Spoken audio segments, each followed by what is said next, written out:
नमस्कार। क्या आपको भी किडनी स्टोन डायग्नोज हुए हैं और आपके भी यूरोलॉजिस्ट ने बताया है कि RIRS टेक्नोलॉजी से आपके पत्थर निकाले जाएंगे और आप बड़ा घबरा रहे हैं कि पता नहीं पेशाब के रास्ते से दूरबीन जाएगी तो बहुत दर्द होगा, मैं कैसे दर्द सहन करूंगा, कैसे इतनी छोटी सी जगह से इतनी दूरबीन लेकर जाएंगे। ये सब अगर आपके सवाल हैं तो बने रहे इस वीडियो में। मेरा नाम है डॉक्टर दीपांशु गुप्ता, मैं सीनियर यूरोलॉजिस्ट एंड्रोलॉजिस्ट हूं क्योर स्टोन के साथ। चलिए शुरू करते हैं इस वीडियो को।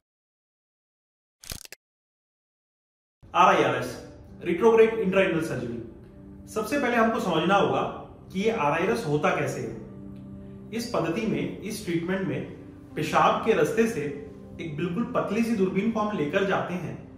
उस पतली सी दूरबीन को नेचुरल रास्ते से, मतलब यूरेथ्रा, फिर पेशाब की थैली, फिर यूरेटर, इस रास्ते से होते हुए हम किडनी तक पहुंचाते हैं।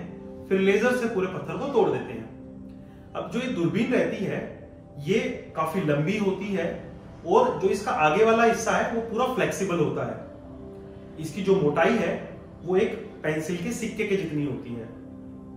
तो पेशेंट्स का यही डर लगता है कि इतनी लंबी दूरबीन हमारे किडनी तक जाएगी तो पेन होगा, पेन क्यों नहीं होगा? तो इसका जवाब है कि टोटल पेनलेस होता है।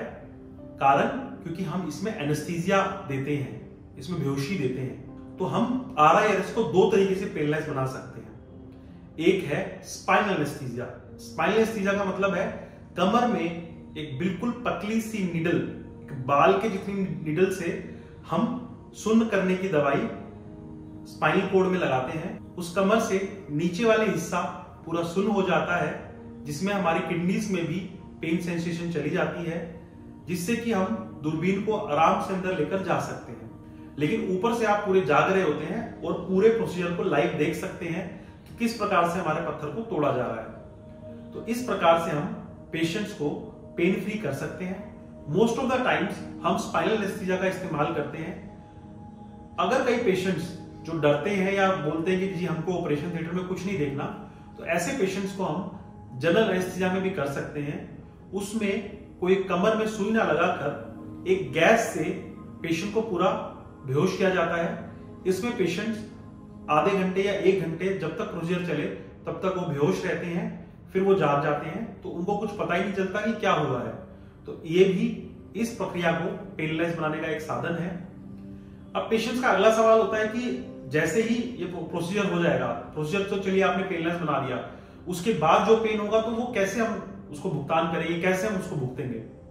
देखिए, RIRS के अगले दिन जब पेशेंट डिस्चार्ज होते हैं तो उस दिन उनको हल्का सा, 90% पेशेंट्स को हल्का सा यूरिन में डिस्कंफर्ट होता है। जब वो यूरिन पास करते हैं तो उनको हल्की सी जलन महसूस होती है, हल्का सा ब्लड आ सकता है। और जब वो यूरिन पास करते हैं, अगर उनको स्टेंट डला है, तब उनको हल्का सा फ्लैंक रीजन में डिस्कंफर्ट हो सकता है। इस डिस्कंफर्ट का कारण सिर्फ स्टेंट है। जो तार कई बार जो पेशेंट्स को डलता है उसकी वजह से उनको डिस्कंफर्ट हो सकता है। अगर तार नहीं डलता है तो डिस्कंफर्ट कम होता है, अगर वो डलता है तो थोड़ा ज्यादा होता है। और ये जो डिस्कंफर्ट है ये सिर्फ पेशाब करने के समय पर ही होता है और 1-2 दिन में दवाइयों से ये पूरा ठीक हो जाता है और अपना नॉर्मल काम आप कर सकते हैं। लेकिन ये जो चीज है ये सबके लिए एप्लीकेबल नहीं है। अगर मान लीजिए RIRS के दौरान आपकी किडनी में काफी इंफेक्शन था, पस थी और उसमें काफी स्टोन की वजह से अंदर काफी घाव बने हुए थे, तो फिर पेन का अमाउंट पेशाब करते हुए थोड़ा ज्यादा हो सकता है।